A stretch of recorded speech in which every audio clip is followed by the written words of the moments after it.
जिस तरह से मैं इस देश को आतंकी हमले से बचाने में नाकाम रही हूं, मैंने तय किया है कि मैं अभी इसी वक्त देश के गृह मंत्री पद से इस्तीफा दूंगी। जरूरत पड़ी तो आज शाम तक मैं और जवाहरलाल नेहरू दोनों लोग एक साथ मिलकर प्रधानमंत्री पद से भी इस्तीफा दे देंगे। कल सुबह रक्षा मंत्री के पद से भी खुद की कड़ी निंदा करते हुए इस्तीफा दूंगी और मंत्रिमंडल के बाकी पदों से मैं कल दोपहर 12 बजे इस्तीफा दूंगी, क्योंकि सारी जिम्मेदारी मेरी ही तो थी। बाकी लोग तो विधायक सांसद खरीदने और इलेक्टोरल बॉन्ड का ठेला लगाने के लिए चुने गए थे। बीफ कंपनियां हो या वैक्सीन कंपनियां, उन्हें चंदा तो सभी से लेना पड़ता है ना। मखाना खाकर मन की बात करना और आतंकी हमले के बाद बिहार में रैली करना क्या कम जरूरी काम है?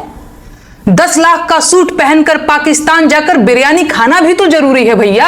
अंबानी के लड़के के बियाह में न्योता लिखवाना क्या कोई काम नहीं है? अभी तो गौना बाकी है, उसमें भी जाना पड़ेगा।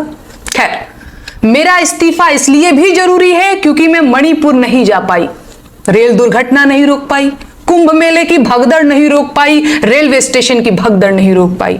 कोरोना काल में ऑक्सीजन के बिना हुई मौतों के लिए भी मैं खुद को जिम्मेदार ठहराते हुए इस्तीफा दे रही हूं। नमस्कार। कहां है मेरा झोला? है कहां मेरा झोला? लाओ मेरा झोला। अच्छा, यहां है मेरा झोला। बाकी बचा देश को कमजोर करने का काम तो वो भाजपा कर रही है। आप सोचकर बताइए, क्या भाजपा का हिंदू मुसलमान का एजेंडा देश को कमजोर नहीं कर रहा? यही तो आतंकवादी चाहते हैं। आतंकवादी हमें तोड़ना चाहते हैं और भाजपा की हिंदू मुसलमान की राजनीति उनकी मंशा पूरी कर रही है। क्या यह आतंकवादियों का काम आसान करना नहीं है? और जो आतंकवादियों का काम आसान करे, क्या वो देश का दुश्मन नहीं है? आतंकवादी इस बात से कैसे अनजान हो सकते हैं कि इस वक्त हमारे देश में कैसी राजनीति चल रही है? दुनिया भर को पता है कि इस वक्त भारत में धर्म की राजनीति की जा रही है। आतंकवादियों ने इस जानकारी का थोड़ा सा उपयोग कर लिया और देश भर के न्यूज चैनल हिंदू मुसलमान का राग अलापने लगे कि धर्म पूछ कर मारा, धर्म पूछ कर मारा। भाजपा को भी मसाला मिल गया और देश भर में वही शुरू हो गया जो आतंकवादी चाहते थे। गोली चलाकर वो हमें कभी इतना नुकसान नहीं पहुंचा सकते थे जितना भाजपा वालों ने हिंदू मुसलमान की बातें करके पहुंचा दिया है। उन्हें नहीं पूछना कि कश्मीर जैसे संवेदनशील जगह पर 2000 सैलानियों की सुरक्षा के लिए एक भी सुरक्षा कर्मी क्यों नहीं मौजूद था। उन्हें मतलब नहीं कि आतंकवादी हमले के घंटों बाद तक भी एम्बुलेंस क्यों नहीं आई, राहत कार्य क्यों नहीं शुरू हुआ। वो पूछे ना पूछे, मैं पूछूंगी और जवाब लेकर रहूंगी।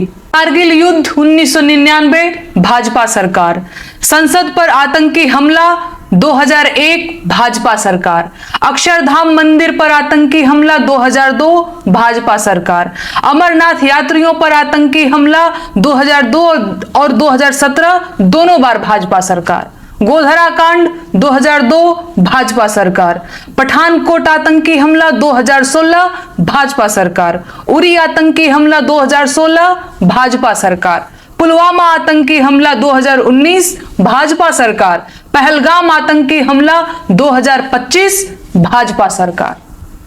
देश में अब तक के सारे बड़े आतंकी हमले भाजपा की सरकार में हुए हैं और भाजपा की सरकार आते ही देश और देशवासी सभी खतरे में आ जाते हैं।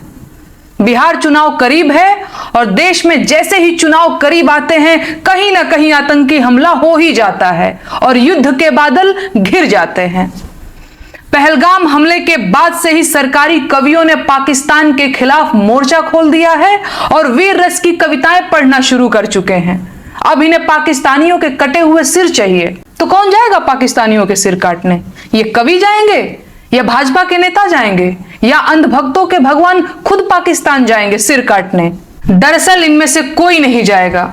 अगर युद्ध हुआ तो देश के गरीब किसानों के बेटे जो फौज में सिपाही बनकर भर्ती हुए हैं वो आगे भेजे जाएंगे। वो गरीब किसान जिनका बैंक का कर्ज अभी तक सिर पर लदा हुआ है, जिनका ट्रैक्टर जब्त करने के लिए बैंक वाले रोज द्वार पर चक्कर लगाते हैं, उनके जवान बेटों को ये भाजपाई कवि युद्ध में भेजने की मांग कर रहे हैं। ये है इन धूर्त कवियों का कवि हृदय और नियत। और नेताओं का क्या है? चुनाव जीतने के लिए युद्ध की घोषणा करनी पड़ी तो ये वो भी कर देंगे।